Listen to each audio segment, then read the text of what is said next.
Hey guys, this is TV Siblings Podcast for Mr. Robot. This is Sid. This is Sweta. And this is Harini.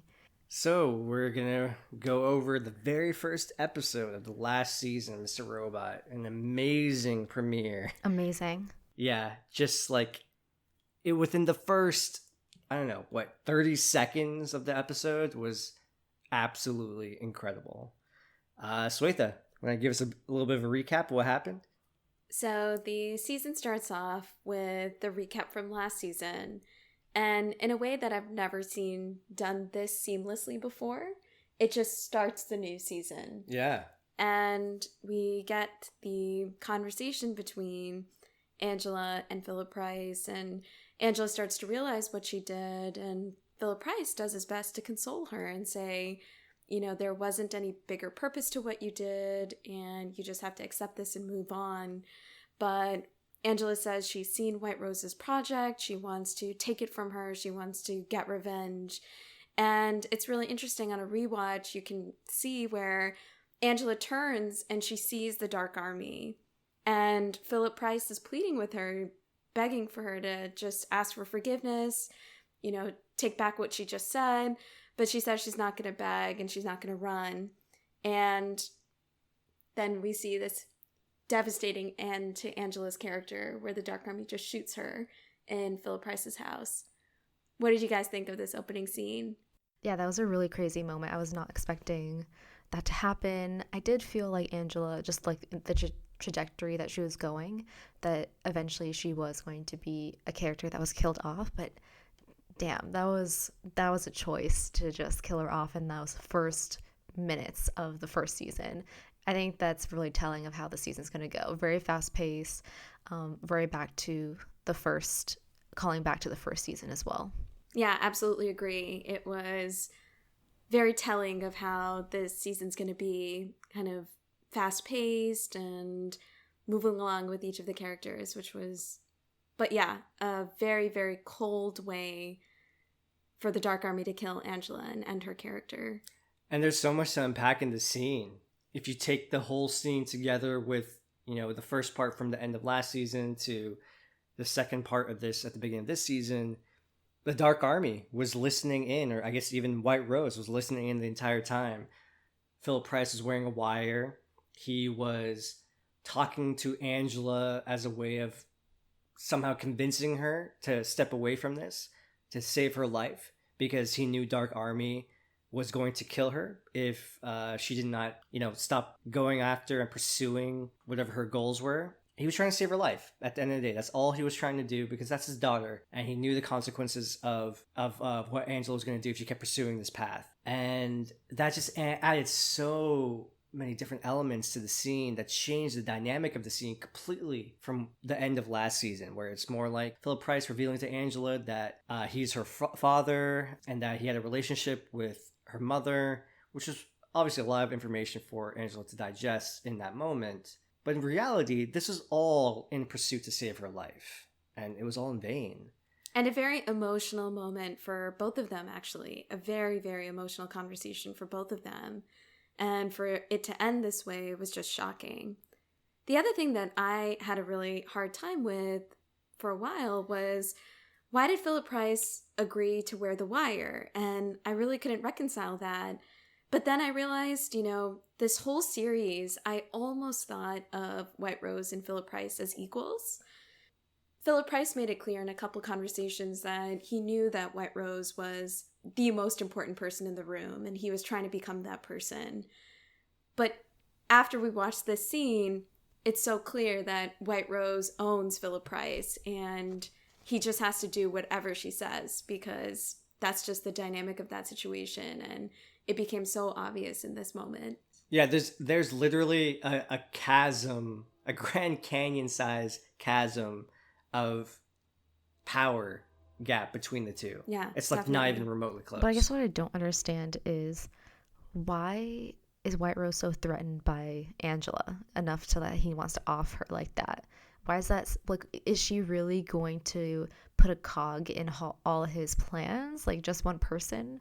I never really understood that. Yeah, I was initially confused by that too, just because of where what's our lasting image of Angela? This clearly broken person who keeps, rewinding a DVR saying, "Hey, look, I brought them back," who seems to clearly believe in whatever White Rose told her, which still irritates me that we don't know what White Rose told her and what she showed her. But I think we have to go back to that scene and why White Rose even interacted with Angela in the first place. Yeah. In that she kept saying, Angela kept showing up. She was like a bad penny, kept showing up at every single point. It was almost irritating to White Rose. And I think that's maybe part of the reason why she felt like she needed to be eliminated, because she was going to keep showing up down the road. And just causing trouble, essentially. Exactly. And I think it's also maybe a little bit of a lesson to Philip Price. Like, hey, show me that you are under my control. Show me that you can follow orders, follow directions. If not, your daughter will die. Yeah, and this was something that we had discussed prior, but personally, when Angela says to Philip Price in the beginning, I know what she's doing. Like, I know exactly what her plan is. I've seen it. It works. When she said that, my first immediate thought was, does she know, like, it works in the sense, like, when we see her in season 2, in the same room getting interviewed by seemingly young Angela, which was the same actress that was playing her as young Angela, did she in that moment like actually know that was her and was cognizant of that, and that's why she knows that the plan works? Those are things that we have never gotten answers for, of like why that choice was made, from Sam Esmail's perspective, and what that means in the context of the show. And I guess we won't really ever know now that Angela's dead, but that was my first thought. I think that there was obviously a scene that we didn't see as well, where White Rose showed her more. I think that she actually saw either the machine itself or some element of the project that made her understand what was possible. And literally, Angela said, I want to take it from her. And so I think it is something physical that White Rose has been working on, and there definitely was a scene between them that we didn't see. On the flip side, we talked about this when we did our seasons 1 through 3 preview recap. For me personally, rewatching those first 3 seasons and paying a closer attention to those White Rose scenes where she interacts with some of the main characters, I really felt like White Rose had this ability to just tell whoever was in front of them what they wanted to hear in order to get them to believe in her. I really feel like White Rose is full of shit a lot of the time. Just, oh, you want to hear this? This is how I'm going to play you, and I'll tell you exactly what you want me to tell you. I can bring your mother back, and that's how I can get you to work for me. I will do that. Yeah. I just do not really fully believe in her when she says what she says to other people, unless it's in relation to her. When she's talking about herself and what she gets passionate about, what she gets angry about. I mean, the only thing we know for sure she cares about is her plant and getting it to the Congo. Those are the 2 facts that are undeniable. And obsessed with time. Excellent point. Obsessed with time. The other topic she's for whatever reason. Right. The other topic she's kind of delved into a little bit when she was talking to DDP about, can you imagine a world where, it was just different. Things are different. The 5-9 hack did not happen, and how things would play out. And she got very emotional in that scene. That was a very real scene, in my opinion. But outside of that, I don't really believe a lot of the stuff she says when she's interacting with other people. I agree. I feel like she says whatever she needs to say to push her own agenda. I agree. And make people help her push her own agenda. But I think I'm going to stick to my crackpot theory of the reason why White Rose is so obsessed with time is I think she is dying of something, and she wants to somehow flip that narrative. I think that's a great theory. It's almost a crockpot theory. Almost. And so, yeah, really powerful opening scene. We see the conversation with Philip Price and White Rose, and then it cuts to White Rose with Grant's replacement, this really uppity woman who really wants to punish Elliot.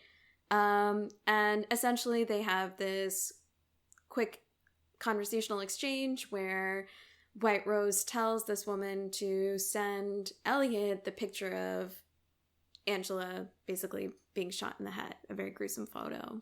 Yeah, so I didn't catch that on the first watch. I was kind of confused on the timeline. I didn't realize, I knew it was 2 months later, but I didn't realize that was what White Rose was intending. That scene wasn't actually 2 months forward yet. I know. What I'm saying is, I thought when those people came and kidnapped Elliot that they could have been White Rose's people, and that that was the action that White Rose was enacting. Got it. That this is when they're going to teach him a lesson. I thought that's what it was initially. I didn't realize until the second rewatch that the lesson was actually the picture.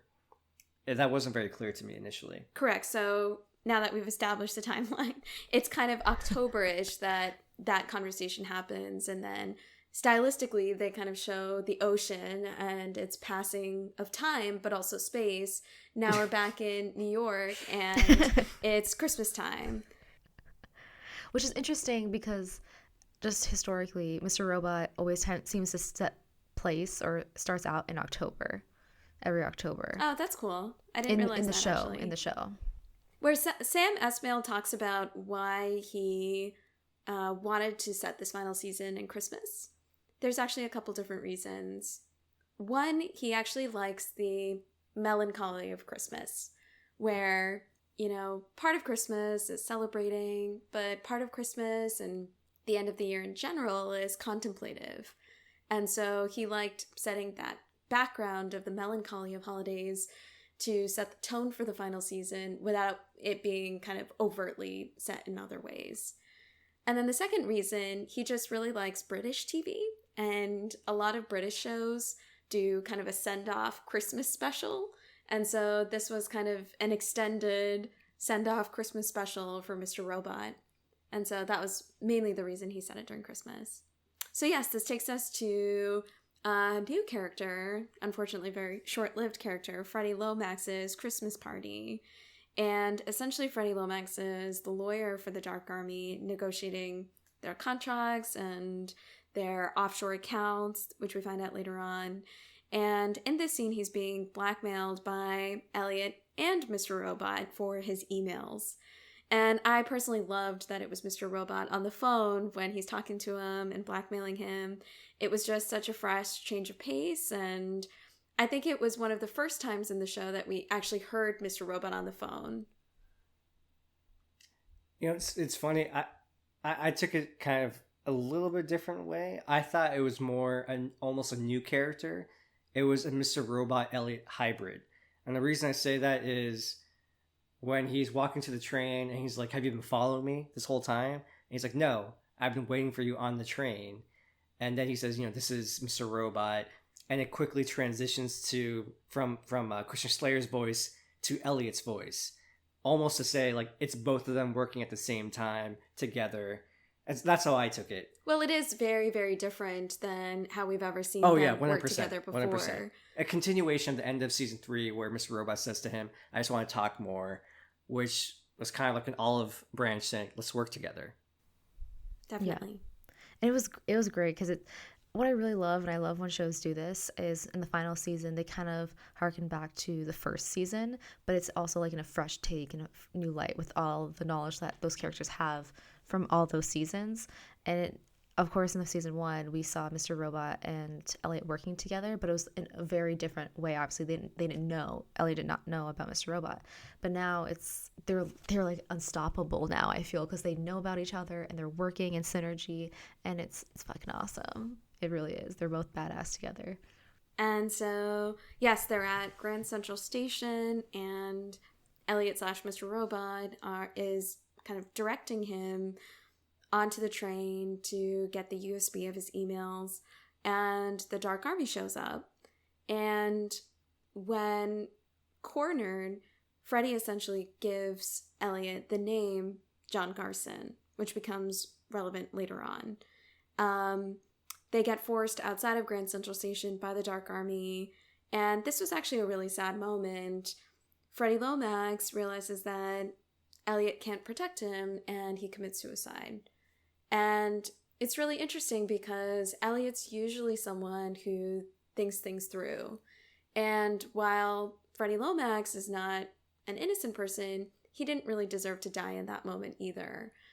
But Elliot is really in this very callous kind of denial stage about everything that's going on around him. And he doesn't really take pause when this happens. He kind of compartmentalizes it and in his mind feels like, okay, this guy deserved it. We have to move on and continue on the task. And it's actually Mr. Robot that points out to him, like, hey, you know, we probably should have been more careful. And I thought that was a really interesting concept. I think this is the point where I started to view Elliot. I was like, something's definitely different with him than previous seasons. He seems more rash. He seems more, kind of crazed. It has that crazed look in his eye, which is usually what we see with Mr. Robot in the previous seasons. And those, like you said, Sweta, those roles are completely reversed, which I find refreshing to see Mr. Robot. Like, it's nice to see him take on a more slower role and kind of be the voice of reason when that's never been the case in the past. And it's not immediately clear to the viewer as to why Elliot is acting this way, behaving this way. We could attest that it might be because of Angela, but we're not super sure. And I don't think we ever get really a lot of closure on that in this episode. I don't know if you guys remember. No, but I think it's definitely hinting at Angela being the cause. Mr. Robot actually talks about that a little bit, where he, in his conversation to us, which was super cool. Oh yeah, great moment. He kind of tells us, he's like, Elliot hasn't been the same since Angela's death, and so it definitely, very obviously, had a profound impact on him. But I think it kind of forced him to shut down a little bit and not really feel anything that's happening. And, we'll talk about this scene later on, but he actually, in one brief moment, we see Elliot come back and say, no, I want to protect Darlene from that heartbreak. And it's kind of the old Elliot. We see him for a flash, but then he retreats back and keeps kind of focused on the task. So then, we flash to E-Corp, and E-Corp is doing really well after the file recovery. Tyrell, on the other hand, he looks dead inside, going from meeting to meeting, and this is not what he wanted at all. And even he's not a puppet. He's totally a puppet. And in the news, externally and internally, he's being praised as a hero, as the one who basically saved not only E-Corp, but the United States economy and the world economy. And obviously we know none of that's true, and that he's actually the chief terrorist who engineered the cyber bombings. But like you mentioned, Sway, he's completely dead inside. And I know we're going to get more from Wellick, but that was more of a teaser setting up where his mental state is, 2 months later after Angela's death in December. Would you guys like to see Wellick and Elliot work together again? I have a feeling that, I think Wellick, Philip Price, Darlene, DDP, I think all of those characters we're familiar with are all going to team up in some fashion against White Rose. Yeah, I really think that's what's building in this season, the final season. I guess everyone fits in that narrative for me, except for Tyrell. Really? I don't really know, why would he want to seek revenge against White Rose? Because they took away his kid and killed his wife. Or not, they didn't kill his wife, but they took away his kid, and this was all because he was away doing stuff for White Rose, I guess that's fair. I thought that was more actually a power play by Santiago to say, I'm going to take away your kid, and basically to ensure Wellick's silence so that Santiago's cover doesn't get blown. I actually didn't think that was... I don't really think that the Dark Army cares about what happens to Wellick's kid. I think you both might be right in a way. I think Wellick has a little bit of a reason to work with Elliot to go against Dark Army, but I think Elliot's going to have to come up with a stronger reason to really compel Wellick to, take these risks to go after the Dark Army. And I think we're going to see that as the season progresses. Tyrell, obviously, right now, he's not really doing anything, and he's always been motivated by the idea of doing something important. Yeah. But I'm curious to see how Elliot, like you said, sells that to him and gets him involved, if that ends up being what happens. I actually think he has a huge reason. Like, just thinking back on last season, they staved off or like withheld information about his wife being dead for so long just to keep him continuing the work that they needed him to do for them, until like they didn't need him any longer, and they were like, yeah, so this is your life now, like your wife's dead, like your kid's pretty much like gone, sorry. That's pretty much how they delivered the message to him through I forgot his name, Bobby Cannavale's character. Irving, yeah. And he was just kind of left as like a shell of a person after that. So I feel like they kind of destroyed his life in that way. I still feel like his wife being killed had nothing to do with the Dark Army. So It didn't, he no. can't really blame them for that. And I agree with you, like, yes, they withheld information and they used him in a way, but he was also a willing participant in that. And yeah, like, I totally see what you're saying, why he would resent them for withholding that information, but I also don't think they're responsible, and I think it's going to be something else that ultimately motivates him. I agree. I think Elliot's going to somehow come up with something to motivate Wellick, and we know Wellick is emotionally partial to Elliot. And if Elliot, comes to him with a convincing argument, Wellick would be down. On the other hand, someone who does have a significant stake against the Dark Army is DDP, who I was shocked. It literally took my breath away to see her haggard and frayed and on edge from all the stress, and she just looks so paranoid in that scene when we see her. And I loved Dom's mom. I thought that was great. Yeah. She was the great. introduction, just the classic New Jersey Italian mom, and the contrast between them was just so awesome to see. Yeah, and you see how paranoid DDP is. And we find out at the end of the scene that she actually has justification to be paranoid. Did you guys see on the... Sorry, go ahead. Yeah, the white rose in the bathroom, or outside the bathroom, yeah. Yeah, we did see that on the second rewatch. But yeah, it was a great dinner scene. Turns out the person that her mom was innocently trying to set her up with is actually a Dark Army operative who was reminding DDP, you've been shirking your responsibilities at the FBI. You need to go in tomorrow and clean up Santiago's mess. Otherwise, I'm going to kill your mom. And we're all watching if you try and come after us. And so DDP is in a very shitty situation. And I was telling Sweta this, the first time we watched this, as we were seeing that scene, it made me feel even more empathetic to Santiago. Because he was going through this. And he kept telling DDP, you have no idea what I've been through. And DDP was like, I would never betray the FBI. I would never do this. I would never be a traitor. But she's being put in a situation where she is becoming a traitor due to the threats of the Dark Army. It's interesting, though. I think, like, so far, she's kind of retreated as much as she could and trying to lay low and just not do very much. But they're forcing her hand. They're forcing her hand. That was so chilling, that scene. I was not expecting that. I don't know about you guys, but I was not expecting it to turn, that scene to turn out that way.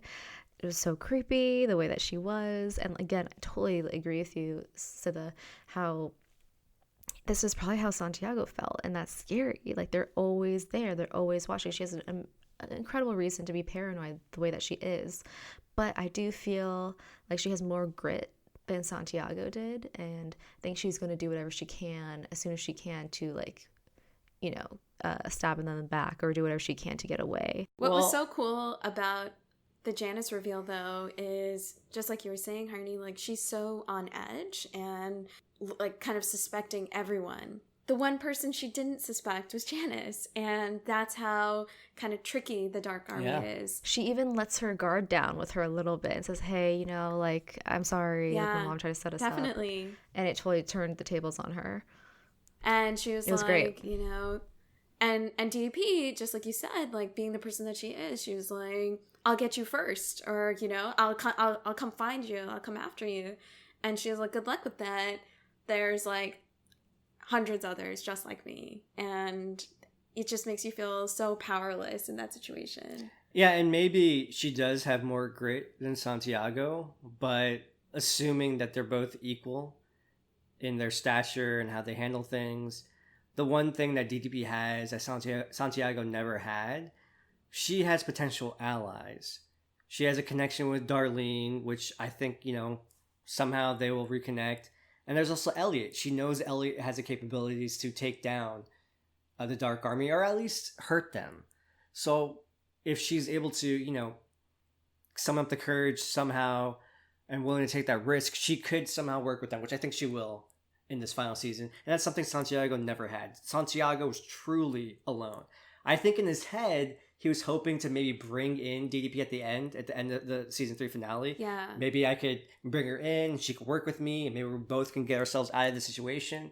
But obviously it never went down that path. I think it was a very deliberate move for the end of season 3 to have DDP and Elliot meet, like in person somehow, like get them in touch with each other, putting a face to name, not just know her through Darlene's like FBI, agent or tail. So that would be really interesting.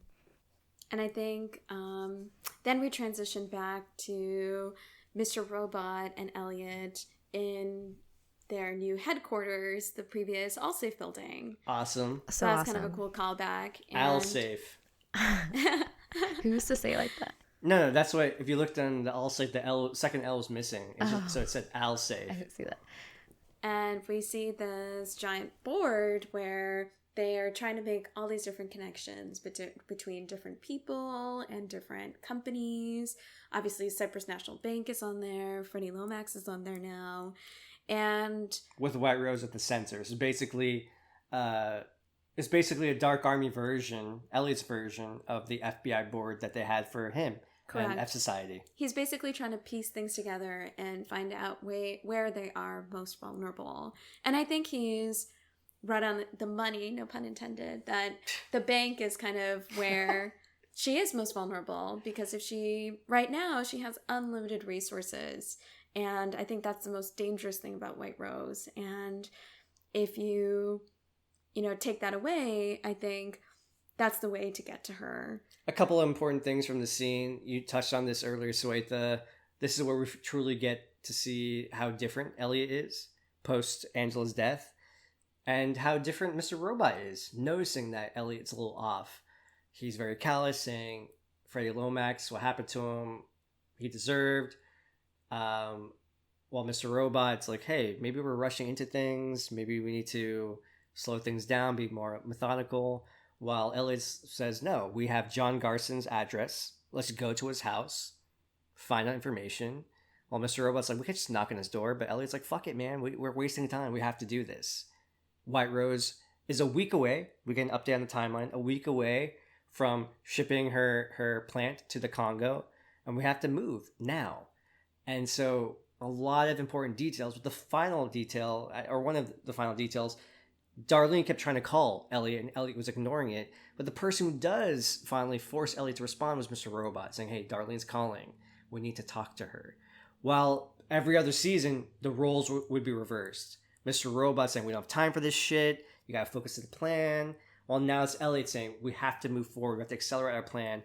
While Mr. Robot's saying, hey, we have to slow things down, be more methodical, plan things out. By the way, we have to look at Darlene. We have to talk to her. She's your sister. What's going on there? I agree. And there's one other important detail about the timeline. You mentioned that Elliot says to Mr. Robot, White Rose is going to ship her project in 1 week.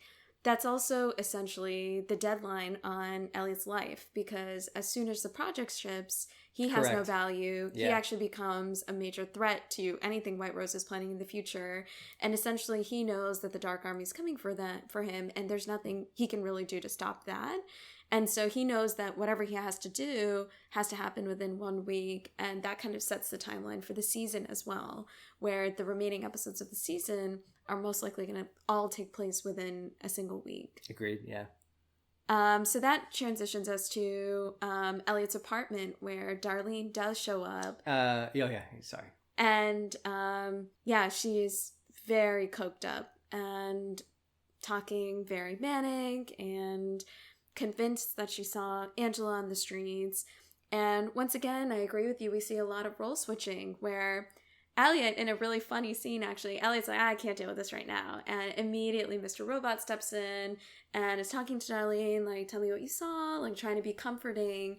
And so bizarre. We also see Elliot turn really violent and start yelling at Darlene, saying she's dead, and kind of frightening her into realizing this. And that's something we've seen only Mr. Robot do in the past, where our Elliot would never have treated Darlene that way in the past. And so a lot of role switching happening there as well. And what was interesting about that was in the past, it would have been Mr. Robot saying, this is a distraction. We don't have time for this. While it was Elliot who was more like, I don't have time for this. She's distracting us from more pressing, urgent matters.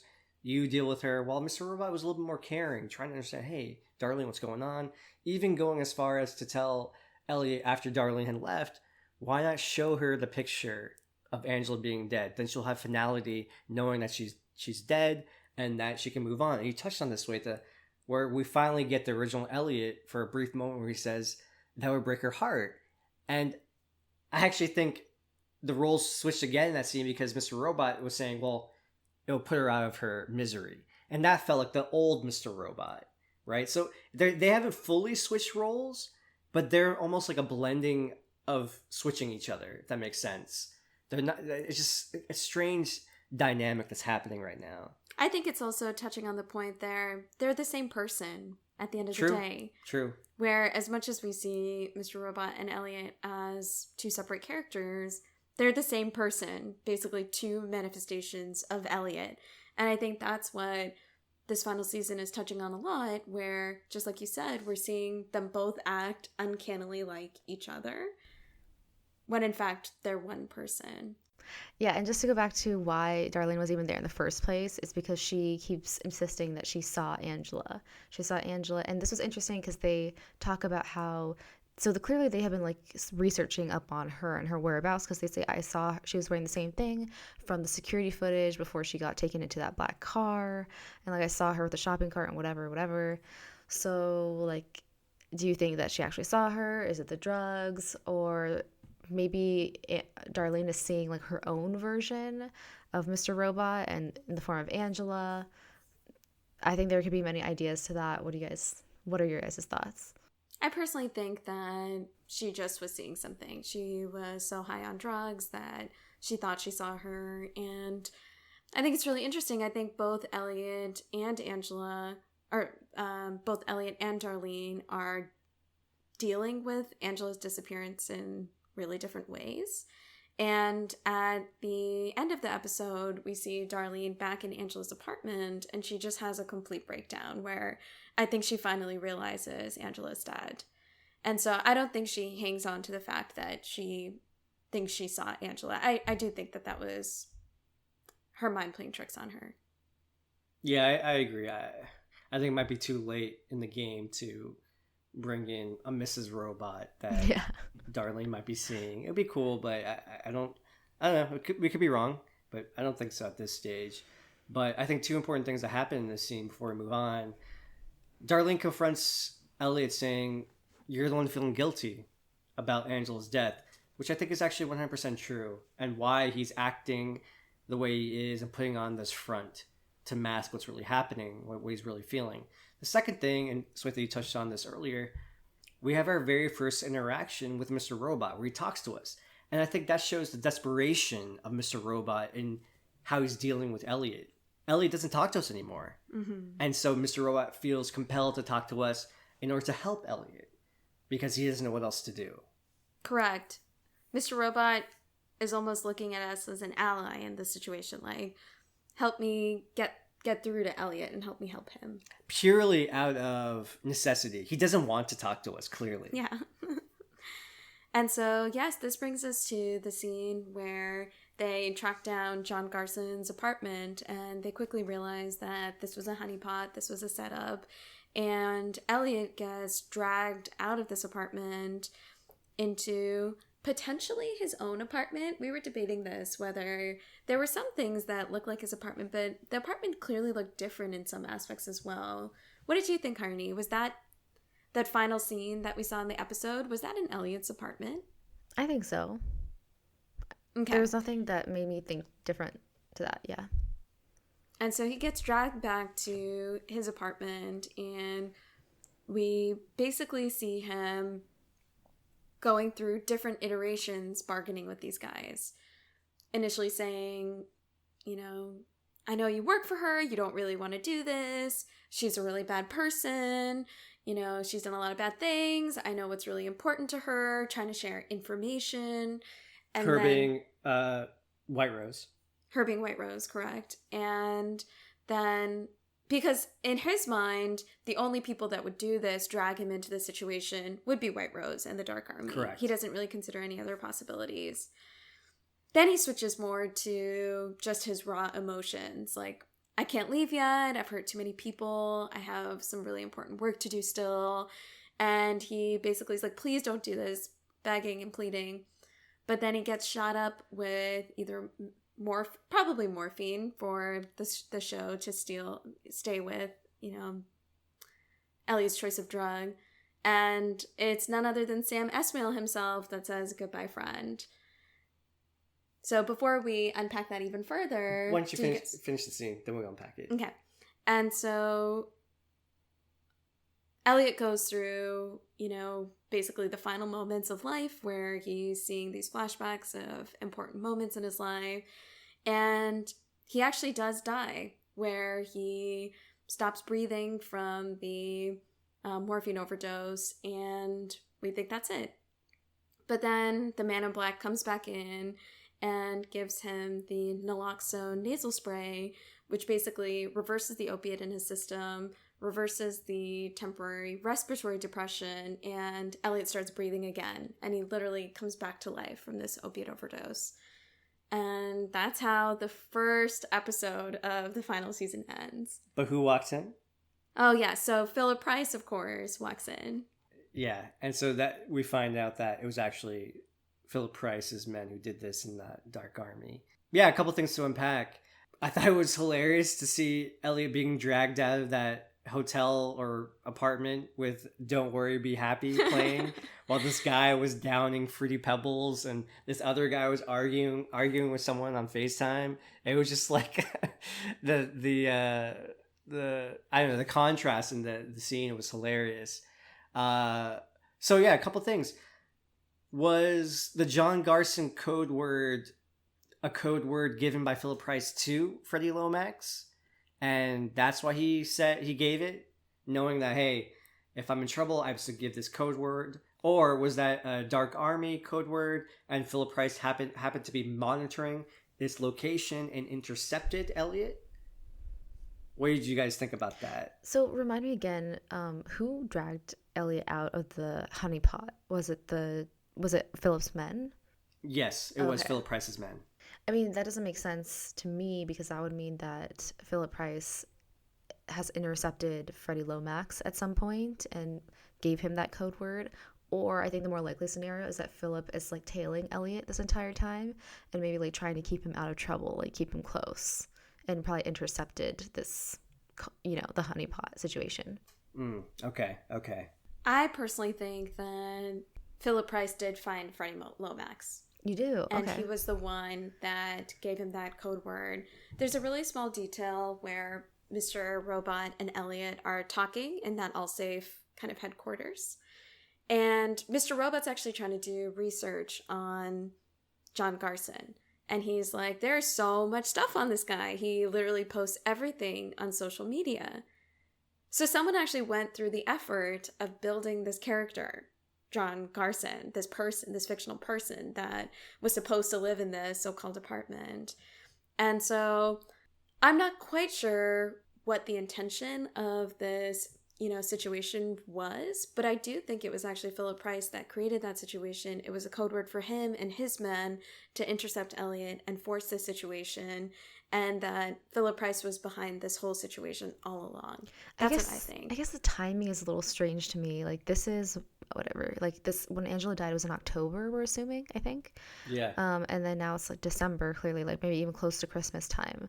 Why is he waiting this long to take revenge? Which I think we think that's what he's doing.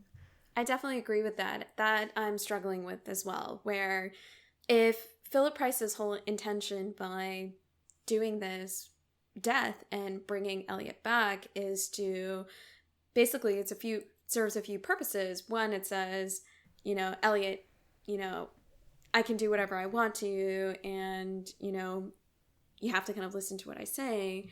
But also, two, I think that Philip Price wants to work with Elliot, and he's basically forcing his hand, saying, you have to work with me. And so I think that he's going to basically align their interests and bring Elliot on board to whatever Philip Price has been planning. But I agree with you that detail does not make sense. Why would he wait until what feels like the last minute, just 1 week before this whole plan to bring Elliot on board? Why didn't he do it sooner? Yeah, so I feel a little bit differently. I agree. The timing seems suspect, but I think we're going to find that out. I don't think we have enough information yet. It's just the first episode. I'm sure we're going to get flashbacks. Personally, knowing Philip Price, he is not someone who makes rash decisions. He plans things. He's methodical, especially knowing who his adversary is and knowing how strong and powerful White Rose is. And so my assumption is he probably knew that Elliot is his best bet to take down White Rose, but also knew, maybe as we see when Angela dies and Elliot finds out, he probably is not in the best mental space initially and probably is not a good person to work with at that time. And I was telling this to Swetha, I felt like that scene where he's trying to argue why he should survive right before they inject him with the morphine, it felt like, in my opinion, Philip Price was accelerating his stages of grief, stages of denial and processing to get him to the point where he could work with him. I agree with because that. he went from, hey, White Rose is terrible, she's a terrorist, how can you work for her, how can you do this, to I have so much to live for, I have so much to make up for, I've done so much damage. Well, everything up to this point in this episode, he was more like, I don't care about these other people, they made their own choices. Even by Angela, he's like, we tried our best to save her, she brought this on herself. Well, we know that's not what he really thinks deep down inside. Kind of replacing anger and revenge more with purpose. And exactly. Kind of refocusing his efforts. I feel like he accelerated in ripping that scab off and getting him to where he needs to be in order to truly focus on the task at hand. Which is just insane foresight if you think about it. Like, how could anyone plan that? It's so crazy. Well, I think that I actually really like that you think that makes a lot of sense to me, because I was having a hard time understanding that dichotomy, because right before that I personally felt with the honeypot and the way how Elliot was so intensely telling Mr. Rowe, we have to do this, we have to go there, and Mr. Rowe was like, no, like I think we're taking this a little too fast, like I think it could be a trap, and they go there and it was a trap, and it felt like Elliot kind of wanted that, like he almost wanted to be caught, like he wanted to be in these rash and like dangerous situations, because he probably didn't feel like he was worth living, with all the hurt he's done to all of these people. So he's being reckless. Exactly, he's being reckless. And then when he almost dies and he was saying all that stuff of like, I want to live, I've hurt so many people, I don't want to die right now, that really confused me. I was like, but that's not congruent with all your actions before this. So I do really like that theory a lot. I think just to clarify that a little bit, I don't think Elliot wanted to be caught. I think that he just wasn't being as careful as he normally would have been, like more reckless. But I think he didn't want to be caught. I think he was just trying to like keep forcing on this really accelerated timeline of stopping White Rose. And he wasn't thinking things through as methodically as he normally does. But I also don't think he cared when he found out it was a honeypot.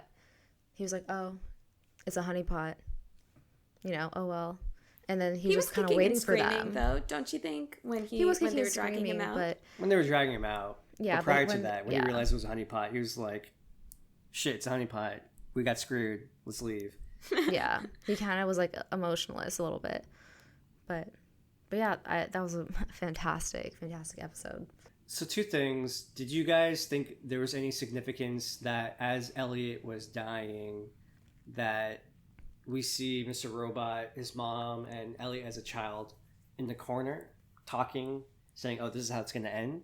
That's one thing. 2, This is kind of a stretch. Did Elliot come back to life? What do you mean? As opposed to what?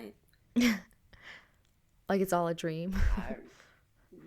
Yeah, it's the final season. Anything's up for air. I don't think it's likely, but No, I don't think so. is this an This- illusion? It was that the final scene of the entire show, and the rest of the season is actually the 2 months leading up to this. I don't think so No. because it wasn't even remotely in Elliot's like line of thinking that it would be Philip Price behind it. I think he was just as shocked as we were when he walked out of that kitchen and he was like, "Welcome back, Mr. Alderson." I think he was just shocked, like, what is going on? I agree. Any significance? But that is an interesting thing to think about. I think we to question everything that happens. absolutely, like, Elliot at the end of the day still is an unreliable narrator, and so everything we see from his perspective, even if Mr. Robot is there, is still subject to question. Yeah. This is just a personal thing for me. It's his show. He can do whatever he wants. Like, I bow down to Sam Esmail, but it did take me out of the scene a little bit to see him in the scene. Because it kind of was like, okay, I can't really take this as seriously as I would have. It was a little weird, but I was like, okay, it's the first episode, get it out of the way. Hopefully we don't see him again. Apparently he made cameos in prior seasons, but I don't recall. Yeah, apparently he was in the first episode when he took down Ron's coffee guy. I guess he was sitting behind Ron. I know he was also in the prison scene when Ellie was being processed into the prison. He was He behind just one of kind the of bars. like walked past the scene. But this was the most upfront we've seen him as a character. And I will say though, I actually love that he's having fun with it. You can see some of the decisions that he's making, and I love the fact that he plays with different styles. Yeah. And especially like the Grand Central scene, we've seen that in so many different movies, but this was such a cool variation of it where I literally, when I was watching that the first time, I thought Mr. Robot was like, had taken over Elliot's body and was literally standing up there watching the scene take place.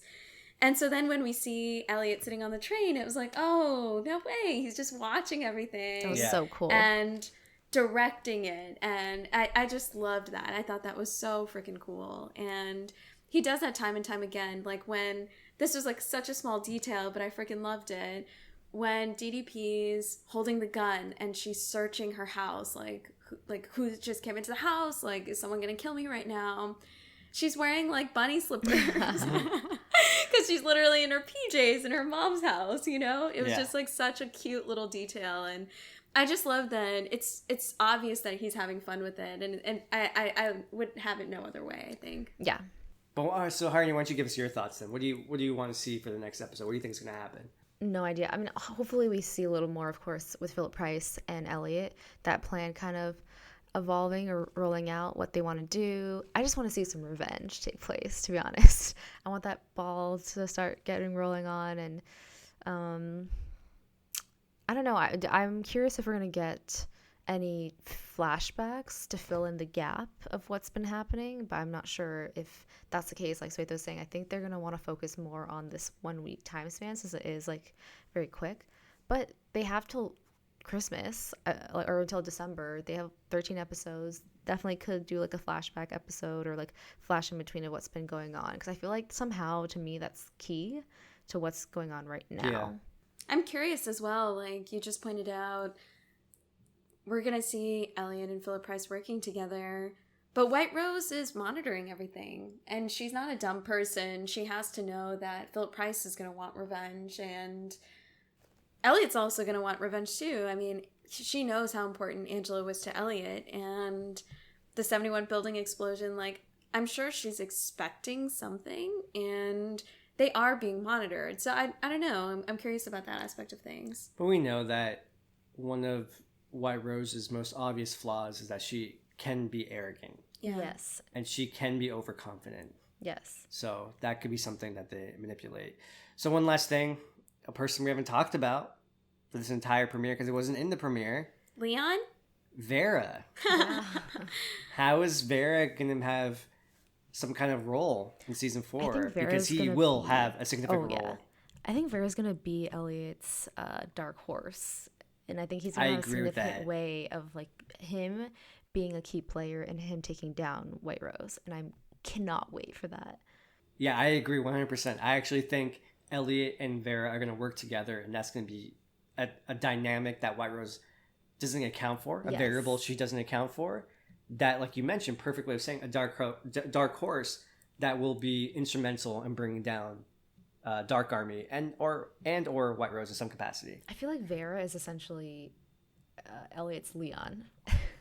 Yeah, I view Vera very much like the Joker in Dark Knight. He is an agent of chaos. Exactly. He's unpredictable of what his actions are going to do and what he's capable of. And I think it's interesting, my last point that you were talking about, Siddha, that White Rose can be very cocky, and that confidence, I think, is going to be her downfall. And as much as Philip Price is a very like successful person, he has a lot of power, I do feel he's not overly confident kind of person. I think he does do well of thinking things through, and he thinks a lot before making a move. And I think that's going to work in his favor, in addition to the people he's allying himself with. I think the biggest thing that's in favor of Philip Price versus White Rose, which is kind of like adding on to what you're saying, Harini, is Philip Price has nothing to lose at this point. White Rose has everything to lose, everything on the line. Right. And to a lesser extent, Elliot has almost nothing to lose. His one thing that he has to lose is his sister, Darlene. That is the one, you could argue, weakness. But outside of that, he's pretty desperate. He has nothing to lose as well. And so him and Philip Price, they are on the same level and are symbiotic in that way. Correct. Like, they've both lost a lot. To the same person. Yeah. Cool. Any last thoughts? No, just super excited for the season. It's going to be great. Super excited. It was Glad to an be amazing back. first episode. Glad to be back. It's good to be back with you guys. My old friends. My old friends. All right, guys. Thanks for listening. We'll upload this as soon as we can, and we'll be on to the next episode. We watch the episodes every Monday. Hopefully, record Tuesday and upload hopefully Wednesday. This is Sid. This is Swetha. And this is Harini. Thanks for listening. Bye. Bye.